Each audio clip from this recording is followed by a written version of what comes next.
मैं तेरी हूँ, मैं तेरी हूँ, मैं तेरी हूँ मेरे बस तेरी पिया, हूँ, मैं तेरी बस तेरी हूँ।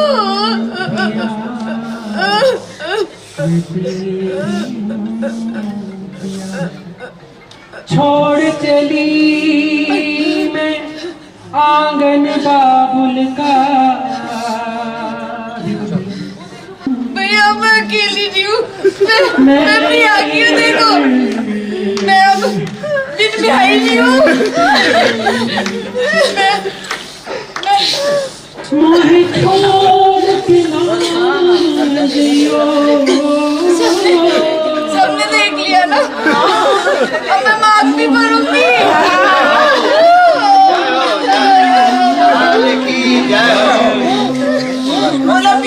प्यारी की आप मेरी मांग में सिंदूर देख सकते हो। मेरे ये बिछुए हैं जो हमारे रिचुअल्स में होता है कि भाभी माँ दबाती है।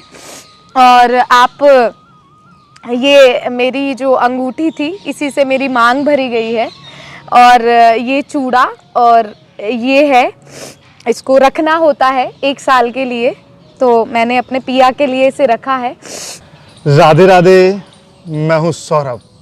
भगवान श्री कृष्ण और मीरा की कहानी तो हम और आप समय समय पर सुनते रहते हैं, लेकिन आज हम आपको एक ऐसे भक्त से मिलवाने जा रहे हैं जिन्होंने भगवान श्री कृष्ण को अपना पति मान लिया और पति मानकर अपना पूरा जीवन उनके प्रति समर्पित कर दिया। आइए मिलवाते हैं आपको ऐसे भक्त से। राधे राधे। राधे राधे। श्री हरिदास। श्री हरिदास। क्या नाम है आपका? प्रिया नाम है भैया मेरा। और जो आपके पास है ये ठाकुर जी, इनका क्या नाम है और क्या मानती हैं आप इन्हें? ये इनका नाम प्रिया कांत है और ये ही मेरे बिहारी जी हैं और सर्वस्व हैं आप कह सकते हैं।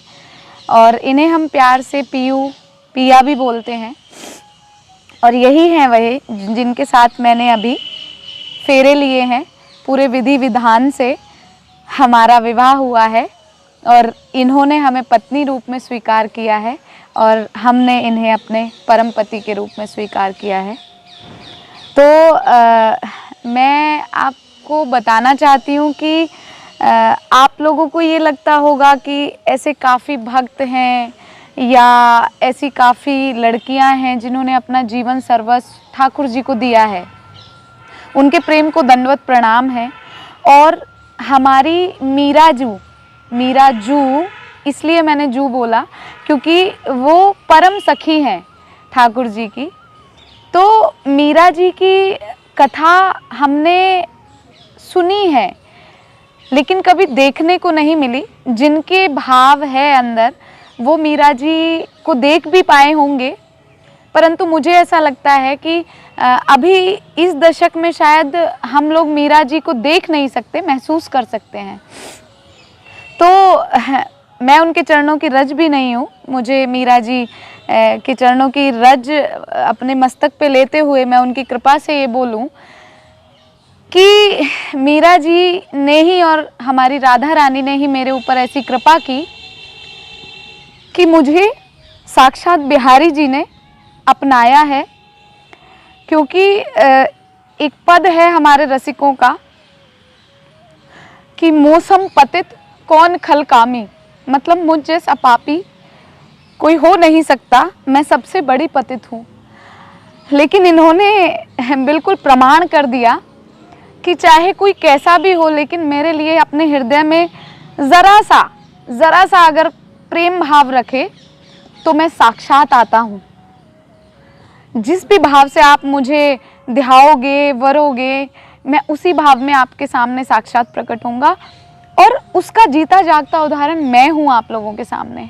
और मैं सबको बताना चाहती हूँ भैया कि किसी को लगे कि ये कहानी है, ये कहानी नहीं है, ये साक्षात बिहारी जी की निकुंज लीला है जिसको केवल और केवल वही हृदय समझ पाएगा जिसने कभी प्रेम किया हो। क्योंकि एक और हमारे रसिकों की वाणी है कि जातन लागे सो तन जाने, मतलब जिस तन पे लगी हो वही तन जान सकता है। तो इस लीला को केवल और केवल वही अपने हृदय में उतार पाएगा जिन्होंने कभी प्रेम भाव में कभी भी एक क्षण के लिए भी स्वयं को उतारा होगा। आपको कब प्रेम हुआ था इनसे और कहाँ मिले थे आपको ये? ये संतों की ही देन है। मेरे आचार्य परम पूज्य गुरुदेव के कर कमलों से ये मुझे मिले और उन्हीं ने इनका नामकरण किया, मेरे पूज्य गुरुदेव आचार्य श्री गौरव कृष्ण गोस्वामी जी। और परम गुरु तो उन्होंने हमें ये बताया कि आपके परम गुरु जो हैं स्वामी श्री हरिदास जी महाराज हैं, और उन्होंने ये हमें समझाया, इस पथ को प्रशस्त किया कि बिहारी जी ही हमारे सर्वस्व हैं, स्वामी जी ही हमारे सर्वस्व हैं। तो उन्हीं के द्वारा ये मेरे जीवन में आए, और जीवन में आए तो बहुत सी ऐसी वाक्य हैं जिन्हें मैं कहना चाहती हूँ। शायद लोगों के पास समय ना हो इतना सुनने का, लेकिन मैं फिर भी कहूँगी आप लोगों से कि आपसे करबद्ध मेरी प्रार्थना है कि इसको कहानी मान के ना सुने। मैं थोड़ी सी कुछ चीज़ें ऐसी हैं जो आपको बताना चाहती हूँ। मेरा शरीर एक जाट परिवार से है, मैं हरियाणा से बिलोंग करती थी, अब तो मैं अपने पिया की हूँ। मैंने बिल्कुल अग्निपथ पे चली हूँ इनके प्रेम के लिए। मैंने अग्नि परीक्षाएं दी हैं। मेरे जो शरीर के माता पिता या घर वाले आप जिन्हें कहेंगे, वो कट्टर आर्य समाजी हैं, बिल्कुल विरुद्ध थे वो मूर्ति पूजा खंडन में, आपको पता है विश्वास रखते हैं आर्य समाजी। लेकिन भैया मैंने हार नहीं मानी, क्योंकि मैंने प्रेम किया था इनसे और किया है।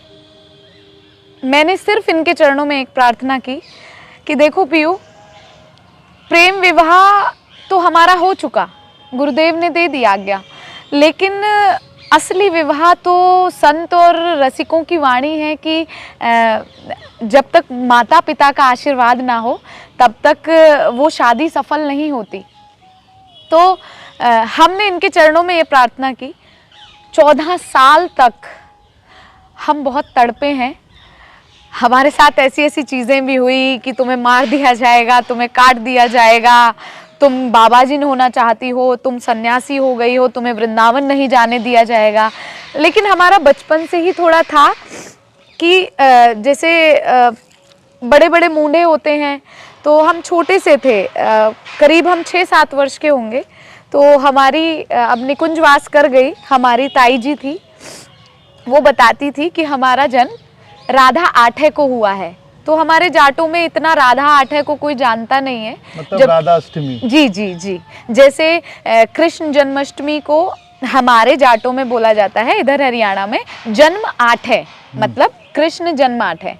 तो ऐसे ही राधा अष्टमी को श्री राधा आठे बोला जाता है।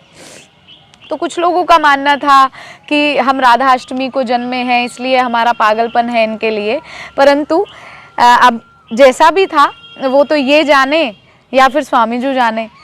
तो हमने घर वालों को सिर्फ एक ही बात बोली कि अगर आप पिया को स्वीकार नहीं कर सकते हैं तो हम घर छोड़ देंगे, हमें नहीं रहना आपके साथ। हम स्पोर्ट्स में थे, हमने वहाँ से हमारी आजीविका चली, जो भी मिलता था हम काफ़ी मतलब जीते भी हैं खेल के, जो भी वहाँ से आता रहा। फिर हमारा फ्री में एडमिशन किया फरीदाबाद वालों ने, डीएवी कॉलेज, और सबका बहुत सहयोग मिला। तो अल्टीमेटली कहने का मतलब ये है कि मैंने इनको चुना था, तो इन्होंने मेरा सब ऐसे संपन्न कर दिया कि मुझे कभी घर वालों की कमी या मुझे ऐसा लगता कि मेरी पढ़ाई नहीं हो पा रही या मैं कुछ कर नहीं पा रही, तो इन्होंने सब अपने आप स्वयं पूरा कर दिया। ये दिखे सबको ऐसे बैठते हुए कि ये एक मूर्ति बैठी हुई है, लेकिन इनकी लीलाएं तो मैं अभी क्या वर्णन करूं। तो मैं थोड़ा सा इस भाव को समेटते हुए ये बोलना चाहती हूँ कि मैं छोटी सी ना छुप छुप के मूंढों के अंदर आ जाया करती थी वृंदावन, और तो पिताजी और को पता लगता था अरे भैया उसकी नंबरदार की लड़की कहाँ गई कहाँ गई, तो वो सब बताते थे अरे भैया वो तो वृंदावन चली गई है वहाँ। तो हमें पीटा भी जाता था, हम बहुत पिटे हैं, पर वो पिटना बहुत सौभाग्यदायी हमारे लिए रहा, क्योंकि कहते हैं ना ऐसे सीधा सीधा तो प्रेम का पथ होता नहीं ना, प्रेम के पथ पे तो बहुत सारी यातनाएं और प्रतिकूलताएं हमें जो है सहनी पड़ती हैं। अनुकूलता में बिहारी जी मिल जाने वो कोई प्रेम थोड़ी होता है। कितने वर्ष पहले की बात है जब आती थी आप? मैं करीब भैया 6-7 वर्ष की थी बस। अच्छा। सिर्फ 6-7 वर्ष की थी। और जब मैं 6th क्लास में पढ़ती थी तो हमारे वहाँ एक भागवत जी करने के लिए एक महाराज जी आए थे, तो बस उन्होंने तो समझो कि हमें सर्वस्व दे ही दिया था। हम वहाँ कथा सुनने के लिए जाते थे पिताजी के साथ, तो हमारे पिताजी बहुत क्रोधित हो गए और फिर हमें लेके ही नहीं गए। लेकिन वही हमारे जीवन में ऐसा था कि हमें इनकी मोटी सी आँखों से प्यार था। हम बचपन में नहीं जानते थे कि क्या है कौन है, क्योंकि ये तो अभी आए ना 13-14 साल पहले इस स्वरूप में, तो ये 13-14 साल पहले आए हैं। लेकिन उससे पहले हमें सिर्फ ये पता था कोई मोटी आँखों वाला है जिसके लिए हम छुप छुप के आ जाते थे, पिटते भी थे। तो फिर पता चला धीरे धीरे कि उन्हें बिहारी जी बोलते हैं। कलयुग में स्वामी जी ने प्रकट उन्हें किया है और अपनी प्रेम साधना से किया है।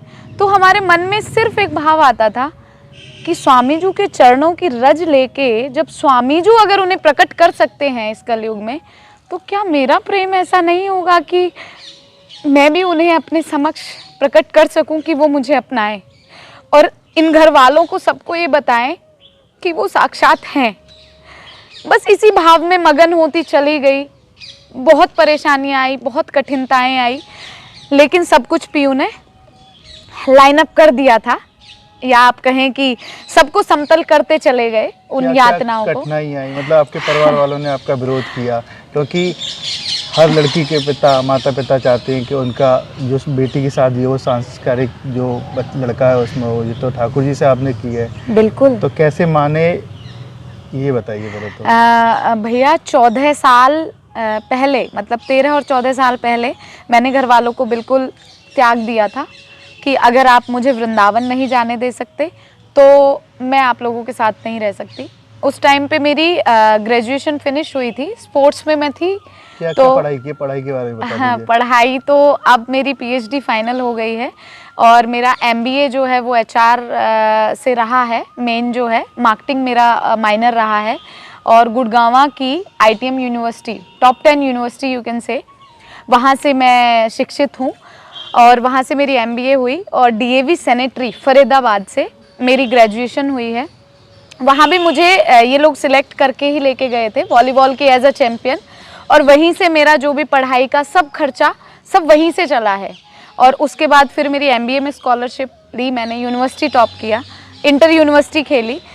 तो मैंने कहा ना कि वो तो ये सब करते चले गए, क्योंकि तू चले एक पग मैं चलूँ पग 1000। जॉब भी लगी थी ना आपकी? जी, मेरी जॉब भी लगी थी। मैं एज अ एसआई ऑफिसर रही हूँ चंडीगढ़ फोरेंसिक में, बट इनकी इच्छा नहीं थी शायद, क्योंकि वृंदावन को बहुत कॉम्प्रोमाइज़ करना पड़ रहा था और जिस रस के लिए मुझे पैदा किया गया वो रस ही हमें नहीं मिल पा रहा था।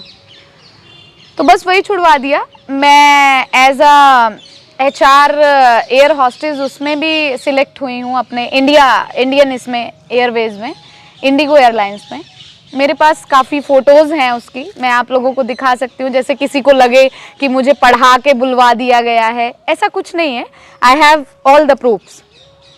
तो उसके बाद भी वो भी छुड़वा दिया। मुंबई में गार्नियर में सिलेक्शन हो गया था ड्यू टू माई हेयर्स। अच्छा जी, बट फाइनल शूट वाले दिन हमारे पतिदेव हमें ले आए, क्योंकि शायद उनको वो संसार वाली पब्लिसिटी नहीं चाहिए थी और हमने इस भाव को भी बहुत छुपा के रखना चाहा भैया। नहीं तो हम जिस दिन शादी हुई थी ना, बहुत ऐसे लोग थे कहाँ कहाँ से आए हैं, सबने कहा कि हमें आपका इंटरव्यू लेना है, हमें आपका। हमने सोचा कि हमें ये प्रसिद्धि नहीं चाहिए, हमें तो अपने पिया के साथ बस बैठी रहूं कुंजन के कोने श्याम राधिका गाऊं, तो वो सब चाहिए था। लेकिन अब इन्हीं की आज्ञा हुई कि तुम जैसी पता नहीं कितनी हैं या कितनों के ऐसे माँ बाप हैं या घर वाले हैं जो नहीं मानते कि मैं हूँ, ये हैं, घर वाले नहीं मानते।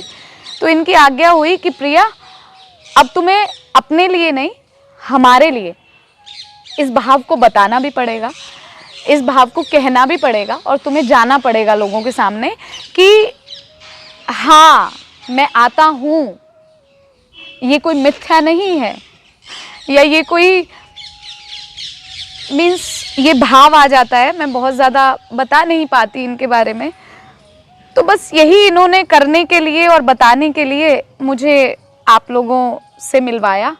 और बाकी तो मैं कुछ नहीं कहना चाहती, लेकिन आप लोगों को ये लगता होगा कि ठीक है दीदी आपने शादी की, ऐसे तो अभी कुछ दिन पहले भी आ रहा था, और भी लोग करते हैं शादी। तो मेरे पास वीडियोस हैं, अगर कोई देखना चाहे, या मेरे फोटोग्राफर या कुछ भी। 3 दिन की पूरी रस्में हुई, हल्दी, मेहंदी, फिर उसके बाद संगीत, फिर उसके बाद मेरी भावर हुई है, और उसके बाद मेरा गृह प्रवेश भी हुआ है। अब आप लोग पूछेंगे कि गृह प्रवेश किसने कराया, लड़के वाले कौन थे? ठीक है, आपने बिहारी जी कोई को पूछता है, लेकिन आपके घर वाले भी शामिल हुए थे शादी में? जी जी जी, आए थे हरियाणा से? सब आए हैं। वो इसीलिए भैया मैंने आपको शुरुआत में ये बताया कि माँ बाप के आशीर्वाद के बिना शादी नहीं मानी जाती, हमारे समाज में भी नहीं मानी जाती है। तो हमने इंतज़ार किया, हमने बड़े थपेड़े खाए, हमने पिस्टल रखवाई अपने यहाँ कि तुम्हें मार दिया जाएगा, लेकिन हमने सब्र किया, हम सहते चले गए, क्योंकि इनकी ताकत अंदर थी, हमारे रोम रोम में ये चलते हैं। तो घर वालों ने अब फाइनली, मेरी माताजी जो हैं वो अभी अंतिम शैया पे चल रही हैं, उन्हीं के का ही सेवा प्रसाद है जो मुझे बिहारी जी मिले हैं, और इन्होंने मुझे इस तरह से अपनाया है। तो वो बोल नहीं पाती, लेकिन वो इशारे से सब बताती हैं। तो हमने ऐसे ही उनसे पूछा कि माँ अब तो तू जाने वाली है, तू मेरा कन्यादान नहीं करके जाएगी? तो उन्होंने इशारे से हमें बोला कि हाँ माँ हाँ। बस उस हाँ के लिए हम 14 साल से रुके थे भैया, उस हाँ के लिए हमारी माँ ने कहा, और हम उसी दिन से बस धुन में लग गए कि कोई भी रिश्तेदार कोई राज़ी हो ना हो, लेकिन जिसने मुझे जन्म दिया है ना, आज उसने ये कह दिया कि हे माँ हाँ, मतलब वो मेरा इनके साथ कन्यादान करना चाहती हैं। तो बस यहीं पे कुटिया है, मदन टेर के पास ही। और जैसे होता है ना, पति अपनी पत्नी को किराए के घर में नहीं रखता, या मतलब आपको मैं कैसे बताऊं, मैं नहीं कह सकती इन बातों को अपने शब्दों में। तो हमारे छोटे से कुंज का निर्माण हुआ है, वो हमारे पतिदेव ने शायद हमारे लिए बनवाया, और इसीलिए शायद इन्होंने 14 साल इंतज़ार भी करवाया भैया। देखो लीला से लीलाएं जुड़ती चली जाती हैं। अब हमें लगता है कि हमने 14 साल, ठीक है घर वालों की यातनाएं थी, ये सब बहाने बने मेरे ख्याल से, लेकिन इन्हें अपने कुंज में लाना था।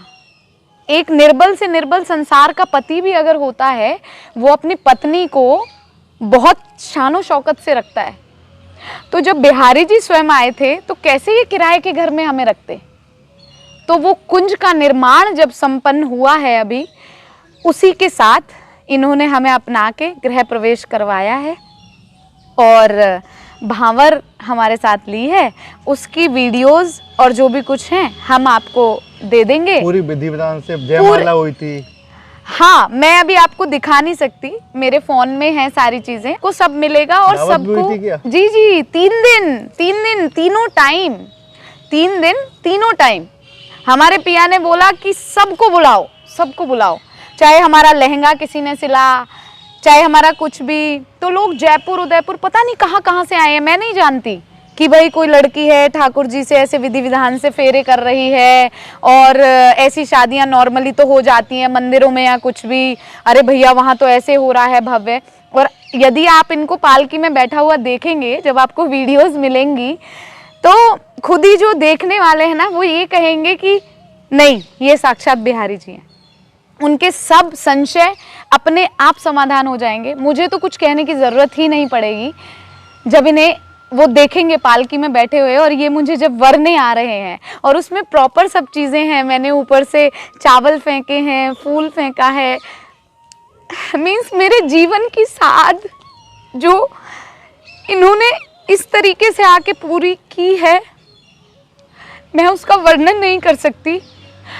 और सबसे बड़ी विशेषता कि लड़के वाले कौन है, लड़के वाले कौन है, बिहारी जी के घर वाले कौन है।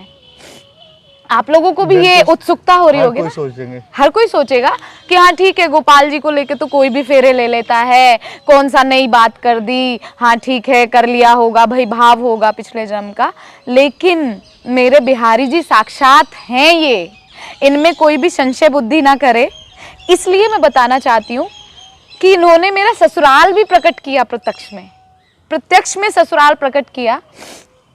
4 दिन पहले की बात थी, हम इनसे 2 बजे का समय था शायद रात को, हमने इनसे पूछा कि पीयू हम तो 14 साल से साथ में रह रहे हैं, अब शादी हो जाएगी तो अब क्या नया होगा ऐसा। क्योंकि शादी के बाद तो देखो घर में भले दूर रहें, जैसे भाई बेटा बहू अगर जॉब पे होते हैं तो सास ससुर अलग भी रहते हैं, दूर भी रहते हैं। तो हमने इनसे पूछा, मैंने कहा सास ससुर भी होते हैं और ननद कोई तो होता है ना, ससुराल माने ससुराल होता है ना भाई, आप मुझे वर रहे हो अब, जब इतना सब कुछ सारा कर रहे हो ये सब बड़ा इस सृष्टि को दिखाने के लिए। तो बस ऐसी बात थी, तो हम ठीक है सो गए थे इनसे ये बातचीत करते हुए। अगले दिन ही सहसा हमारी एक मैया है, हरिवंशी मैया है, बहुत प्रेम करती हैं, लाली की तरह हमें उन्होंने प्रेम किया है। तो उनका अचानक हमारे पास फ़ोन आता है, सुनो लाडली तुम्हारी सासू माँ को हम लेके आ रहे हैं। अब हम चौंक गए एकदम से। मैंने कहा इनको क्या पता हमारे और इनके बीच में क्या संवाद हुआ, ये तो केवल हम जानते हैं। लेकिन इन्हें ये दिखाना था कि देखो तुमने जो हमसे कहा है ना, हम उस हर एक वाक्य को सत्य करेंगे प्रिया, हम उसको सत्य करेंगे। तुमने ससुराल की इच्छा की है तो हम तुम्हारा ससुराल भी प्रत्यक्ष में प्रकट करेंगे। मैंने कहा ठीक है मैया ले आओ। पर मैंने कहा मैया हम जानते नहीं कुछ नहीं, अब ऐसे कैसे, मैंने कहा एकदम से कैसे, मतलब सामंजस्य कैसे बैठेगा ना।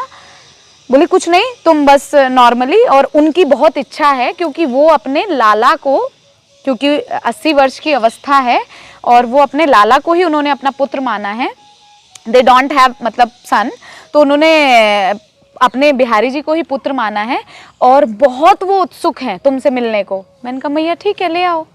अब मन में तो उचाट लगी पड़ी थी ना कि सास चाहिए थी, ससुर चाहिए थे, तो और किस्मतन उन्हें यशोदा मैया और नंद बाबा ही बोलते हैं क्योंकि ठाकुर जी को ही उन्होंने अपना पुत्र माना है। तो वो हमसे आई मिलने के लिए। अब आप भी कहेंगे कि वो कहाँ हैं, तो नहीं, मैंने उन्हें बुलाया है, मैंने उनको बोला, मैंने कहा मैया जब अगर हमें आपको अपने लाला का वर्चस्व ये दिखाना है इस सृष्टि को और मुझे अपने बिहारी जी का, अपने पिया का दिखाना है, तो आपको आना पड़ेगा, हमें दिखाना पड़ेगा, लोगों को बताना पड़ेगा कि बिहारी जी हैं। ये संसार मिथ्या हो सकता है, कल्पना हो सकता है, लेकिन ये परम सत्य है। तो भक्तों को हम मिलवाएंगे जी, पहले जी। आपके बारे में और पीहू जी के बारे में बात कर लें, हाँ, तो उसके बाद मिलाएंगे जी। अब ये बताइए, जब से आपकी शादी हुई है जी ठाकुर जी से, आपके जीवन में क्या बदला? भैया ये कुछ भाव ऐसे हैं कि सामने तो उजागर नहीं किए जा सकते, लेकिन हमारे साथ तो इनकी लीलाएं पहले भी बहुत कुछ थी, परंतु कुछ जो बिल्कुल परम पति वाले जो भाव हैं वो हमारे साथ अब घटित होने लगे हैं। और पहले भी ये हमारी सदा सहायता करते ही आए, क्योंकि जैसे कभी किसी से लड़ाई हुई, क्योंकि आप जानते हो स्त्री शरीर है, अकेले किसी ने सोचा कि अकेली लड़की है, नहीं इसको दबा लिया जाए, इसको ये कर लिया जाए, तो हम बस एक ही बात कहते थे कि तुम लोग जानते हो कि हम अकेले दिखते हैं, लेकिन हमारे रोम रोम में हमारे पिया चलते हैं। और भैया इन्होंने उस चीज़ को साक्षात किया है, बिल्कुल साक्षात किया है कि ये हमारे रोम रोम में चलते हैं। तो अभी कुछ दिन पहले की ही घटना है, हम अपने कुंज के आगे से थोड़ा सा वो पक्का करवा रहे थे, मतलब जैसे रज थी वहाँ पे, सड़क जी सड़क को। तो हम छोटा सा भाव आपके साथ शेयर करना चाहेंगे, क्योंकि जो आंतरिक भाव है उन्हें तो मैं यहाँ नहीं कर सकती, रसिकों की आज्ञा नहीं है। लेकिन जो समझने वाला है वो इतने से समझ जाएगा कि वो पूरी लीला हमारे साथ अब कर रहे हैं। पहले तो थी, लेकिन जैसे एक सुहागन के साथ पूर्णतः होती है एक पति की, वो सब भाव इनके हमारे साथ हो रहे हैं। तो ऐसे ही करके तो हमें किसी ने गाली वाली दे दी थी कि भाई नहीं, हम यहाँ से रुक नहीं सकते, हम यहाँ से कर नहीं सकते। तो गाली दे के गए, तो हमने तो आके बस इनसे कहा, मैंने कहा तुम्हारे होते हुए ऐसे ही गाली सुनूंगी मैं, अब भी गाली सुनूंगी। अब तो तुमने संसार के सामने मुझे अपना लिया, लेकिन भैया आप विश्वास नहीं करोगे, अगर आप चल सकते हो तो मैं आपको उन लोगों से मिलाऊंगी। इन्होंने वापस, मैं वहां पे बाहर गई, वो बंदा दोबारा जा रहा था बाइक पे, वो रुक नहीं रहा था, वापस मतलब ऐसे चला गया था वो। मैं शांत हो गई और मैं इनसे रोक के कहने लगी, मैंने कहा तुम्हारे होते हुए गाली सुनूंगी मैं अब, चलो पहले तो जो था। मैं वापस गई हूँ बाहर, वो वापस लड़का आ रहा था, और भैया पता नहीं मुझे क्या हुआ, क्योंकि ये थे ना अंदर, इनका स्वाभिमान मेरा स्वाभिमान है, तो मेरे सम्मान और स्वाभिमान को तो ये कर ही नहीं सकते ना किसी भी हालत। तो वो लड़का आ रहा था और सडनली मैंने उससे कहा, मैंने कहा बेटा अब मत जाओ ना प्लीज़ यहाँ से, यहाँ पे थोड़ा सा सीमेंट हुआ है और आप लोगों के लिए अच्छा है, बारिश में बड़े बुजुर्गों के लिए थोड़ा इजी हो जाएगा। लेकिन नहीं, उसने तो एकदम से ऐसे झटका और मेरे बाइक पे से पैर, मतलब बाइक चढ़ जाती, बट मैं एकदम से पीछे हुई। मुझे नहीं पता उस बंदे का ऐसे गिरेबान पकड़ा गया और उसको बाइक से गिरा दिया गया। और मुझे सच में नहीं पता भैया, सच में नहीं पता। अगर आप, हमारे ना चारों तरफ कैमरे लगे हुए हैं, अगर आप उन कैमरों में देखोगे ना तो आपको ये पता लगेगा कि आपने पकड़ा नहीं, वो आपको गाली दे के चला गया। इसको गिराया किसने? ठाकुर जी का चमत्कार था ये तो। साक्षात लीला है कि तू ऐसे कैसे सोच सकती है। मैं सिर्फ अति होने का इंतजार करता हूँ, लेकिन जब अति हो जाती है तो फिर मैं किसी को भी नहीं बख्शता। वो लड़का गिरा, उसके बाद फिर उसको पकड़ा भी गया वहाँ पे, क्योंकि अब चला जाता तो फिर क्या ही मतलब रहता ना। उसके बाद पूरी कॉलोनी सब इकट्ठे भी हुए हैं लोग सारे, सब कुछ। फिर वो लड़का नाक रगड़ के गया है इनके सामने। हमने इनसे कहा, मैंने कहा पिया आपको चैन नहीं आया? उसने क्षमा मांग ली, उससे चैन नहीं आया। बोला ऐसे कैसे चैन आ सकता है, जब संसार का कोई निर्बल पति होकर अपनी पत्नी के विरुद्ध कोई गलत शब्द नहीं सुन सकता। तुम तो हमारी पिया हो, तो ऐसे कैसे चैन आ जाता। उसने आके घर पे नाक रगड़ी है, और मात्र वो 24-25 साल का बालक है, लेकिन पता नहीं उसका क्या प्रारब्ध था। सब ठाकुर जी का चमत्कार, सब मेरे पिया का है, सब मेरे बिहारी जू का है। अब तो ये बताइए जी, शादी जब हुई थी आपकी, जी, आप विदाई हो रही थी, जी, खूब रोई थी आप, जी। ऐसा क्यों? ठाकुर जी तो आपके साथ ही थे। भाव, मैं तेरी हूँ, मैं तेरी हूँ, मैं तेरी हूँ, मेरे पिया, मैं तेरी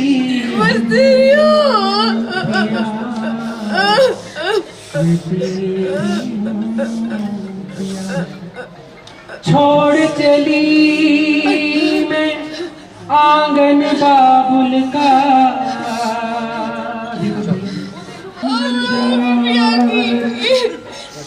बंजार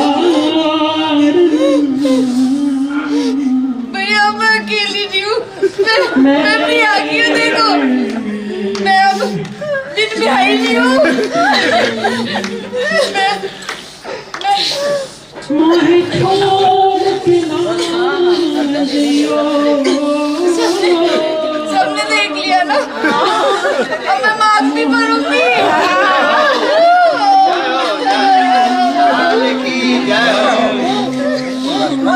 की प्यारी की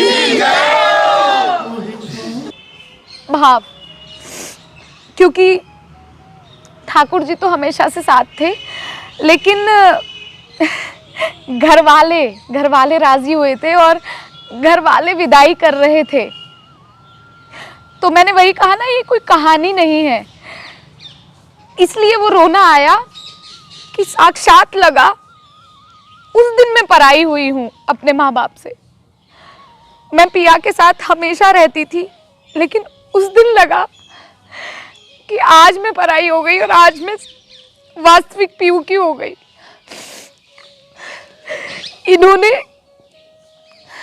मैं बता नहीं सकती, क्योंकि ये भाव दशा ऐसी है कि या तो ये अश्रु कहते हैं इस भाव दशा को, या फिर ये जबान कह पाती है।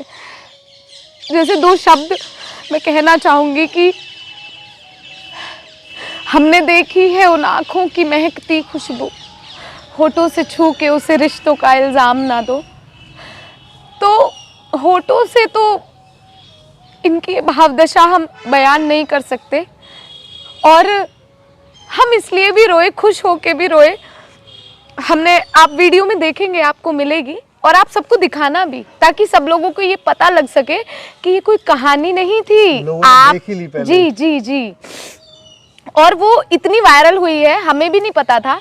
हमारी विदाई की वीडियो पता नहीं जाने कहाँ कहाँ से और क्या है, लेकिन फिर भी आप अपने चैनल के माध्यम से भी दिखाना कि भाई मैंने कोई उनको प्रिपेयर नहीं किया था।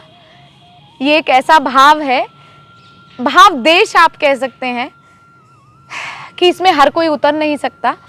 उन वीडियोस में आप देखेंगे मैं जोर जोर से चीख चीख के ये कह रही हूँ अपने घर वालों को कि भैया अब मैं बिन ब्याही नहीं रही हूँ। सब लोग कहते थे कि एक लड़की की मांग में सिंदूर होना चाहिए, तो हम यही बात कह रहे थे कि हमसे सब क्वेश्चन करते थे, हम पहले कभी सिंदूर लगा लेते थे, तो ये सबके सामने ऐसे नहीं थे। इसीलिए इन्होंने संसार को दिखाने के लिए इतना बड़ा सब रचा, इतनी लीला रची, जिससे हम स्वयं को ये कह पाए कि हम इनकी सुहागन है। और हमने सबसे यही कहा कि अब हम शान से अपनी मांग भरेंगे। आप मेरी मांग में सिंदूर देख सकते हो।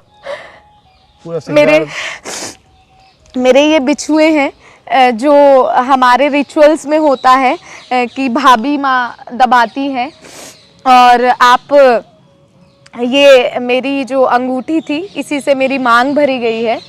और ये चूड़ा और ये है, इसको रखना होता है 1 साल के लिए, तो मैंने अपने पिया के लिए इसे रखा है। और ये सब जो है, ये गहना, ये आभूषण, ये सब हमारे पिया की ही देन है। मतलब हमें नहीं पता था कि ये इन्हें क्यों बनवा रहे हैं, क्योंकि शायद इनके तो ये तो लीलाधर है ना, ये तो पलक झपकते ही कुछ भी कर सकते हैं। तो इन्होंने हमारे लिए सब तैयारियां पहले कर दी थी कि प्रिया तुम थकी होगी उस टाइम पे, कुंज बनाने में तुम व्यस्त होगी, तो इन्होंने हमारे लिए ये हार बनवा दिया। और मतलब हमारे लिए इन्होंने सब तैयारियां करके रखी थी। तो उस विदाई की वीडियो से आपको ये पता चल जाएगा। और अब मैं सबको ये बताना भी चाहती हूँ कि मैं अपने पिया की सुहागन हूँ, और सबसे प्रार्थना ये हाथ जोड़ के मेरी है कि एक बार अगर प्रेम का भाव आप इनके चरणों में समर्पित करते हो ना, यदि एक क्षण के लिए भी, तो ये साक्षात आते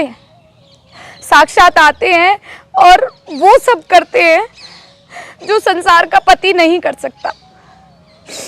मैं अपने भाव को यहीं विराम देना चाहूंगी। अब चलते चलते आगे का आपका क्या प्लान है?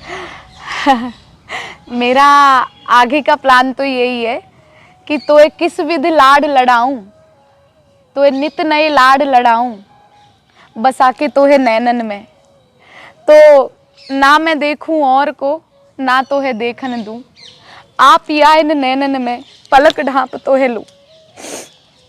तो बस यही भाव है, ना कोई प्रसिद्धि चाहिए, ना कोई जिद्दोजहद है इस संसार से। हाँ, लेकिन ये ज़रूर है कि इस भाव के लिए सदैव जीती रही हूँ, इनके लिए सदैव जीती रही हूँ, मर मर के जीती रही हूँ। तो इस भाव के लिए ज़रूर आज ये कहना चाहूँगी कि संसार केवल कल्पना है, जो भी हैं परम सत्य हैं हमारे बिहारी जी हैं। और सभी को अपने मन में ये भाव रखना चाहिए कि हमारे बिहारी जी थे, हैं और रहेंगे। आप जिस भी भाव से उन्हें अपनाएंगे वो समय समय पर आके अपनी इन लीलाओं को दिखाते रहेंगे और बताते रहेंगे कि हाँ मैं हूँ, मैं कभी ना गया था ना जा सकता हूँ। और वृंदावन, वृंदावन जो नित्य रस लीला जहाँ पे प्रिया प्रीतम की होती है, इन्होंने मेरे माध्यम से तो ये बिल्कुल प्रमाण कर दिया है, प्रत्यक्ष प्रमाण कर दिया है कि यहाँ पे नित्य प्रति वो रस लीला होती है प्रिया प्रीतम की। बस इसी के साथ मैं अपने भाव को विराम देना चाहती हूँ। राधे राधे। राधे राधे। श्री हरिदास। श्री हरिदास। देखिए जिस तरीके के इनके भाव हैं, मैं आज निःशब्द हूँ अपना एंड करने के लिए। आप इनके भाव से ही अंदाज़ा लगा सकते हैं कि इस कलयुग में इस तरीके के मीरा भाव की भक्त भी हो सकते हैं। राधे राधे।